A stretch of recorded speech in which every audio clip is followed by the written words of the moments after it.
The Candyman, Unwrapping the Meaning.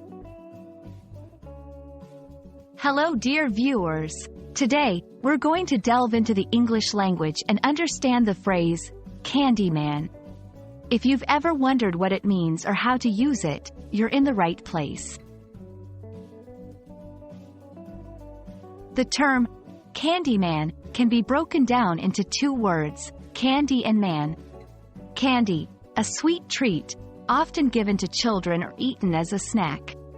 Man, an adult male. So, literally speaking, a Candyman could refer to a man who sells or gives away candy. In many cultures, especially in earlier times, there were individuals who would sell candies on the streets, in parks, or at events, and they could be referred to as the Candyman. While the literal meaning is straightforward, Candyman has also been used in a more figurative or cultural context. 1. Songs and media.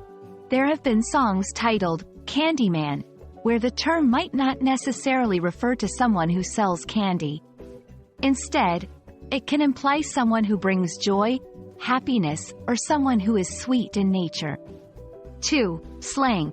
In some contexts, especially in older slang, Candyman could refer to someone who supplies illicit drugs. It's crucial to be aware of this usage to avoid misunderstandings. 3. Children's tales and horror. The Candyman can also be a character in children's stories or urban legends. Sometimes, this character is portrayed as a figure that shouldn't be trusted, adding a cautionary or spooky element to the tale. To understand its application, let's look at a few example sentences.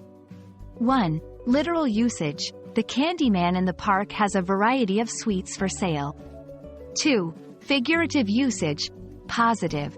With his cheerful attitude and constant jokes, Jake is like the Candyman of our office, always brightening up our day. 3. Slang usage. Be careful when going to that part of town. Rumor has it there's a Candyman operating in that area. The phrase, Candyman, has layers of meanings, from the literal to the cultural. It's a term that showcases the beauty and complexity of the English language. We hope this video has given you a clear understanding of the term and its usage. Until next time, keep exploring and enjoying the wonders of language.